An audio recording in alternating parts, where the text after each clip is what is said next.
Bismillahirrahmanirrahim. Assalamualaikum warahmatullahi wabarakatuh. Waalaikumsalam warahmatullahi wabarakatuh. Pemirsa Majelis yang saya hormati, malam ini kita bertemu kembali dengan Bu Rida Ning. Apa kabar, Bu? Alhamdulillah sehat. Sehat Pak Asep? Alhamdulillah. Alhamdulillah. Sehat karena bisa ketemu lagi. Oh iya. Keluarga sehat keluarga? Alhamdulillah. Alhamdulillah, alhamdulillah ya. Ibu gimana aktivitas sehari-hari? Kaitannya dengan lanjutan yang kemarin itu ya. Ya baik, saya buka dulu ya. Ya, silakan. Baik ya. Alhamdulillah wa syukru alla nikmatillah. La haula wala quwata illa billah. Asyhadu an la ilaha illallah wa asyhadu anna Muhammadan abduhu wa rasuluh. Baik, kita nyambung nih ya, ini yang podcast yang kedua. Yang pertama ya kemarin itu kan tentang global ya, baru berbicara tentang pengolahan limbah domestik, limbah organik ya, sampah organik rumah tangga gitu ya. Nah kita punya inovasi bahwa ketika ada sampah organik masuk ke rumah, keluar tidak dalam bentuk sampah lagi, tetapi dalam bentuk sayuran gitu, dalam bentuk media tanam gitu, seperti gitu Pak Asep ya. Nah ini kira-kira apa yang dapat disampaikan di podcast? Saya ingin menyampaikan bahwa saya menanam ini kan nggak sebentar ya, jadi mungkin dari dari zaman COVID itu sudah menanam. Jadi sebelum COVID, sebelum COVID. Memang hobi saya seperti itu, tapi tanam sayuran seperti ini sebelum COVID saya mulai. Seperti itu Pak Asep. Jadi mungkin ada pertanyaan dari Pak Asep ya, mengapa sih kok bisa lama gitu ya? Nah, kok bisa bertahan lama gitu ya? Bisa menjelaskan kok bisa sustainable ya? Iya. Saya sebenarnya berangkat dari apa ya? Ada beberapa nilai ya, di dalam hidup itu kan ada nilai gitu ya. Kalau saya lihat dalam mengelola sampah organik ini sebenarnya kalau kita lihat tuh ada beberapa nilai di situ yang memang nilai itu cukup bagus juga yang menjadi pegangan atau pedoman hidup. Nah, saya berpikir begini, bagaimana tentang keilahian gitu ya? Tentang keilahian itu kaitannya dengan mengelola limbah ini menjadi satu perintah gitu. Mungkin Pak Asep ingat ya di Arum ayat berapa tuh? Arum ayat berapa tuh ya? 6 ya. Oh ya, itu saya ada catatan. Iya. Jadi Arum ayat 41 tuh ya. Iya. Iya, yang kira-kira artinya begini ya. Telah tampak kerusakan di darat dan di laut disebabkan perbuatan tangan manusia. Allah menghendaki agar mereka merasakan sebagian dari akibat perbuatan mereka, agar mereka kembali ke jalan yang benar. Jadi ingat Bu, harus dibari bima kasabat aidina. Nah, seluruh kerusakan yang ada di muka bumi ini, ya, baik di bumi maupun laut, sudah terjadi. Nah, ini sudah dikatakan 1000. Quran itu turun kapan itu ya? 1400 lebih ya? 1400 tahun lebih yang lalu sudah terjadi kerusakan. Nah, kira-kira sudah diingatkan gitu. Nah, sekarang kondisinya gimana kira-kira Pak Asep nih? Dengan ini dikatakan ribuan tahun yang lalu. Kondisi sekarang seperti apa nah gini? Nah, kalau diingatkan dengan kejadian Bantar Gebang ya. Nah, ini kan dikatakan bahwa ini akan merasakan akibat daripada perbuatan mereka kan gitu ya. Ada kasus Bantar Gebang, ada kasus banjir, iya kan? Kemudian tumbuh ada berkembang biak faktor penyakit di situ karena ada sampah yang dibuang ke sungai dan sebagainya kan. Lingkungan berubah ya Bu. Iya, lingkungan berubah dan ilmu kita dulu ya. Dari kesehatan lingkungan itu akan mengubah ekosistem yang tadinya baik dari menjadi buruk. Itu satu ya. Yang kedua, kaitannya dengan nilai keilahian. Itu kan di dalam Al-A'raf ayat 56 ya.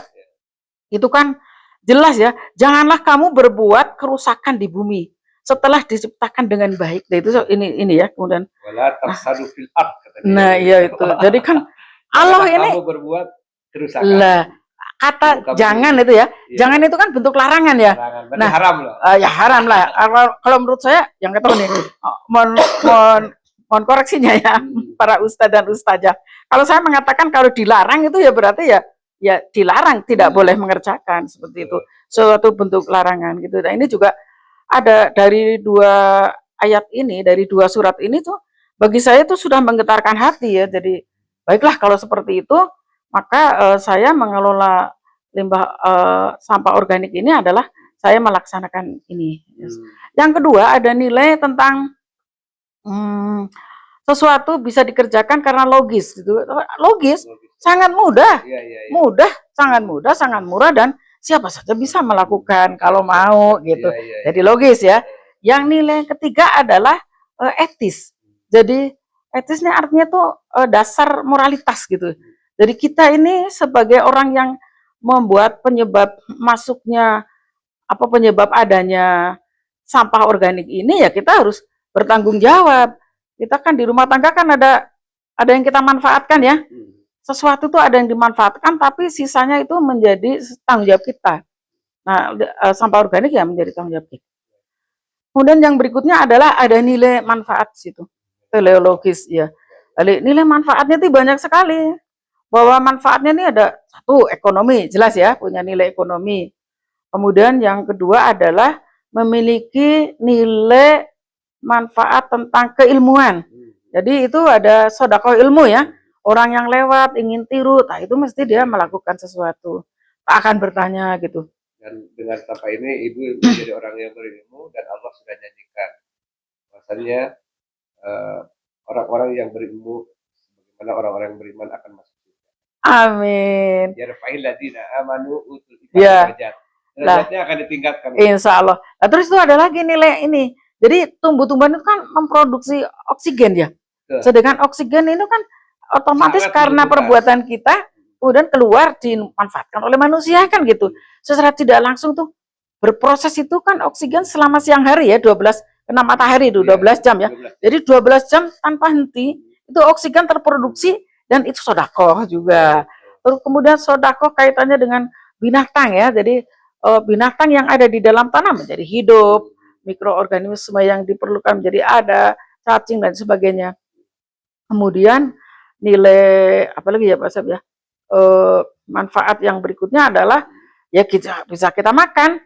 Ada nilai gizi yang kita makan gitu ya. Itu sodakoh juga. Kemudian kita kasihkan ke tetangga panen, itu juga sedekah juga ya. Orang melihat bahagia, kemudian bersikir, masya Allah la quwata illa billah. Nah kita menjadi penyebab orang bersikir. Jadi banyak sekali sebenarnya. Kemudian bumi menjadi bersih, iya kan? Yang tadinya sampah kalau kita buang coba, kalau sampah organik dibuang, bau. Waduh, udah bau ya, bau, busuk, menarik serangga, lalat dan sebagainya kan gitu ya. Aduh kotor, iya dibuang ke kali jadi banjir kan gitu. Nah kalau kita kelola sebenarnya setiap orang mau mengelola itu sebenarnya akan menimbulkan dampak yang bagus lah. Menjaga ekosistem itu menjadi baik. Itu Pak Asad. Ya. Itu boleh bertanya nggak? Itu boleh. Di dalam kita tuh ada ibu di belakang. Iya ya. Ini yang dulu nanam itu ya. Pas kita siaran yang pertama itu kan baru nanam itu. Berapa hari ini? Ini berapa hari ya? Ini 3 minggu apa ya? 3 mingguan lah gitu. Bagaimana Bu? Kesannya Bu? Kesannya luar biasa Bu. Ini orangnya lalu pintar dalam segala hal. Ini tanaman. Iya. Saya bisa menikmatinya aja belum bisa menikmati. Ini ke Pak Gin, kepala DKPP juga dia nanya kemarin. Apa Bu rahasianya kok bisa sebesar itu katanya? Ya nggak tahu ya, mungkin Allah memang menitipkan seperti ini gitu. Nah itu Pak Asep nih ya, ini satu lagi nih. Itu. Sampai ini ya, berjubel. Dia berlomba untuk mengabdikan dirinya kepada manusia, melaksanakan tugasnya dia, mengabdi kepada Allah untuk berbakti kepada Allah, ini memberikan manfaat kepada manusia. Tuh, kalau ngeliat kan seneng ya, manfaatnya banyak ini. Nilai ekonomi ada, nilai keindahan, menghibur hati ada, ibadah kepada orang yang lewat melihat bahagia. Dan mereka juga ada edukasi mau belajar juga tuh. Ini Pak, Masya Allah, la quwata illa billah. Alhamdulillah tuh. Nih ya, dulu iya. Oh kecil-kecil kan dulu. Besar semuanya besar. Alhamdulillah. Iya, ini alhamdulillah lagi. Kami ini juga tuh. Jadi secara ekonomi, secara keindahan menghibur hati, secara edukatif memberikan ilmu, sedekah kepada binatang yang ada di dalam tanah ini, sedekah kepada bumi, bumi menjadi bersih, menjadi makmur, Masya Allah. Terus ininya juga bisa dimakan, jadi manfaatnya luar biasa, manfaatnya banyak sekali gitu. Ini saya sambil praktek ya, ya sambil praktek gini ya. Nah ini sampah nih, tapi sampah bentuk cantik ini di ini. Nah, misalnya gini, ada orang yang jijik katanya gitu. Kenapa masih jijik? Kan ini kan emangnya ibu-ibu memangnya masak barang busuk? Kan bukan. Ini misalnya sayur nih. Ini sayur kan masih segar nih. Ini segar ya. Nah, kita kan potong gini, akan kita buang nih, segini misalnya. Oke. Kita akan buang segini. Nah, gini kan? Kan apa yang menjijikkan? Ini kan segar. Ini segar, tidak masalah gitu. Ini sama. Nah, nanti kita buang dulu ini salah satu contoh lah ya. Salah satu contoh ini. Nah, dipotong gitu ya. Iya, potong dulu yang akan terbuang. Kita potong-potong seperti itu. Lalu di sini kita sudah menyiapkan ya di ember ini. Di ember ini ada arang ya. Ada sekam arang ya. Iya, sekam arang ini. Ini kebetulan sudah saya campur ini. Ada arangnya, ada tanahnya, ada kohe kambing. Ini ada di sini. Nah, kalau sudah begini ya, ini kan bersih nih. Nah, kita kan ngumpulin ini. Nah, ini kan tinggal kita gunting-gunting ini ya. Dikecilkan ya.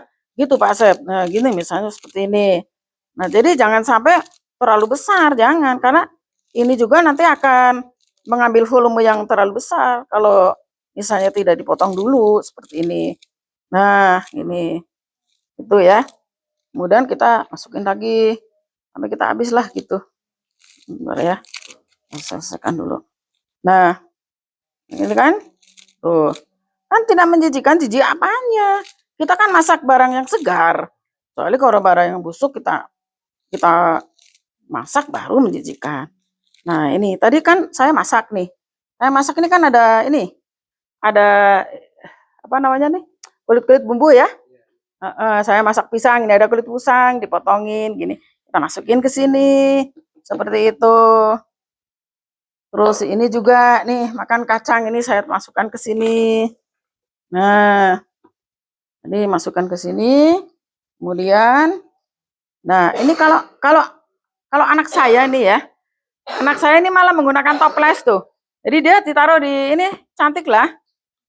Mengelola sampah organik dengan gaya cantik. Jadi tetap pakai toples seperti ini. Nah kan, ini kan. Coba, ini sudah berapa hari nih Pak Asep, saya bilang ke anak saya, kumpulin aja deh gitu. Tapi nggak bau. Pak Asep apakah mencium aroma nggak di sini? Enggak mencium aroma kan. Nah ini segini. Nah nanti besok kalau penuh, nanti kita simpan di depan, ada tong. Itu Pak Asep. Katanya Pak Asep pernah mengolah ini tapi keluar ini ya, keluar ada kayak binatang gitu. Itu ada bilatung. Bilatung ya? Iya ada bilatung. Coba ini ada bilatung nggak? Coba. Oke. Coba deh lihat, lihat. Coba. Nah, ada ya? Nggak ada bilatung kan? Iya. Terus aromanya? Ya nggak bau lah. Nah nggak bau. Ini padahal ini udah 3 hari nih. Ini jujur ini sampai 3 hari saya kumpulin. Nah gitu. Nah jadi nanti penuh. Nanti boleh setelah ini dikasih lagi apa namanya sekam, boleh ya, kayak tadi itu. Jadi dasarnya ada sekam supaya apa? Kalau ada air nanti keserap sama sekam itu. Terus nanti ada lagi, nanti sudah penuh kita pindahkan ke depan. Seperti itu. Nanti kita lihat ke depan bagaimana proses pengolahan selanjutnya. Gitu Pak Asep. Jadi yang tadi Pak Asep katanya ada bilatung. Nah itu karena masalahnya apa? Itu dilarang keras, tidak boleh memasukkan tulang kulit udang, protein. Dipisah, ya? Iya, dipisah. Yang minggu kemarin saya sampaikan itu ya. Jadi itu tadi saya lihat di dapur itu pindah disekam ya? Ya, disekam. Jadi ya itu nanti kalau sudah kering seperti itu nanti baru tulangnya kita buang. Artinya begini ya. Jadi kita nih jangan jadi orang yang bising gitu loh. Ada masalah tapi nggak mau menyelesaikan gitu. Jadi bising aja sendiri. Ada masalah kan harus ke Pegadaian, Bu. Ya itu mah urusan itu Mbak ya. Tapi tetap ada masalah. Ini mah menyelesaikan sampah-sampah protein yang membusuk itu. Jangan dengan mulut ribut, nanti nggak diangkat, sampah nggak diangkat, marah-marah, ngapain stres, siapin sekam, ambilin sekam itu. Tadi sekam itu ya? Itu kan ya, ada itu sekam itu, kemudian kita simpan tulang-tulangnya di situ, nggak bau di situ, dan menyelesaikan masalah gitu. Ada masalah ribut aja. Bukan mulut yang menyelesaikan masalah, tetapi pikiran dan hati yang menyelesaikan permasalahan. Gitu. Nah ini model ini ya kan. Waktu kemarin itu kan kita waktu kemarin itu kan. Nah ini ya. Ya ini kan sekam ini. Ya masuk sini. Kalau masih kelihatan gitu kita tutup gitu. Tapi bau nggak Pak Sep? Nggak bau. Jadi daripada ribut, sudah lakukan inilah sampah-sampah yang kita buang. Kalau enggak ya misalnya simpan di lodong sisa dapur. Kan ada ya lodong sisa dapur. Lodong sisa dapur tuh loseda itu. Ya, iya, yang dari itu loh, yang dari pralon. Yang dari pralon di lubang-lubangin ada 0,5 meter, tancepin, lalu tingginya ada 1 meter lebih. Nah itu kita masukin situ boleh. Itu ketutup juga, tulangnya nanti juga penyelesaiannya pembusukannya selesai tapi tidak menimbulkan bau. Jadi, Surat 30:41 Al-A'raf 56. Dan landasannya. Al-A'raf ayat 56 dan Al-A'raf ayat 21. Jadi manusia jangan berbuat kerusakan di muka bumi ini, bahkan harusnya menata. Ya. Jadi, wah, sangat luar biasa Ibu nih. Lah kan gini ya Pak Asep, coba ya. Ini kan bumi ini kan sudah dibuat oleh Allah sedemikian bagusnya, diciptakan oleh Allah dengan segala kebaikannya luar biasa ya, penuh dengan bagus sekali itu ya, tanamannya, sungainya bersih, lautnya bersih kan begitu ya. Ibaratnya seperti ini coba deh, misalnya kita ini misalnya kita menitipkan mobil mewah, apa merek apa misalnya? Saya banyak mobilnya. Ya apa yang merah, yang mewah apa contoh Pak Asep? Yang mewah, misalnya apa? Mobil apa lah? Katakanlah mobil apa? Sebutin merek. BMW. Oke lah, BMW mutakhir. Kita titipkan ke tukang parkir nih. Titipin, tolong ya, ini nanti ini. Ke tukang parkir sudah ngasih, ini uang parkirnya ya, dilebihan uangnya. Karena apa? Karena masalahnya ya menitipkan barang bagus. Tapi kemudian setelah kita pergi, balik lagi ke situ, mobil BMW-nya rusak, dicoret-coret nggak karuan. Terus gimana? Ya, pasti marah nggak? Marah lah. Nah, ini Allah sudah menciptakan bumi untuk manusia begitu indah, begitu lengkap, begitu bagus. Ekosistemnya sudah dibuat sedemikian rupa. Tetapi kemudian kita datang suruh menempati, malah ngotorin gitu coba. Marahnya Allah dengan bencana. Nah, itu. Naudzubillah min dzalik. Jangan sampai kita ada bencana seperti kemarin-kemarin lah ya gitu ya. Bantar Gebang aja baru diomongin kan mau diolah sebagainya, langsung longsor ya Bu ya. Itu ya. Jadi sekali lagi lah, ini kalau kebetulan ada pejabat yang mendengar ya, siapa tahu ada ya. Siapa tahu ada. Dulu pejabat lah. Gurunya kali, gurunya pejabat. Nah ini para pejabat yang pernah ini ketemu dengan saya ya. Jadi Anda itu kalau memang kebetulan itu dulu ada teman-teman saya yang bersama-sama dengan saya waktu di Diklat gitu. Ya cobalah ambil solusi yang pernah kita bahas seperti itu. Lahirkan inovasi-inovasi seperti itu. Terus kemudian untuk menyelesaikan permasalahan dimanapun berada gitu. Jadi tapi harus tuntas ya. Kalau harus tuntas saja.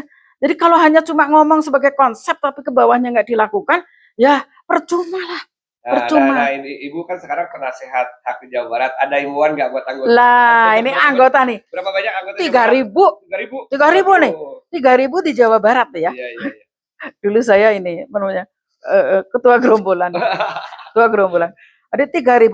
Ini sebenarnya kalau 3.000 anggota melakukan semuanya seperti ini, kita harus memberikan contoh. Kan satu hari satu orang menghasilkan sampah berapa? 1,5 kilo lah satu orang. Oh, jadi ukuran hitung-hitungan ilmu ya. Bisa dihitung, ya. bisa dihitung. Jadi kalau 3.000 satu keluarganya itu lima orang. Istri, anak 3. 5 orang ya misalnya.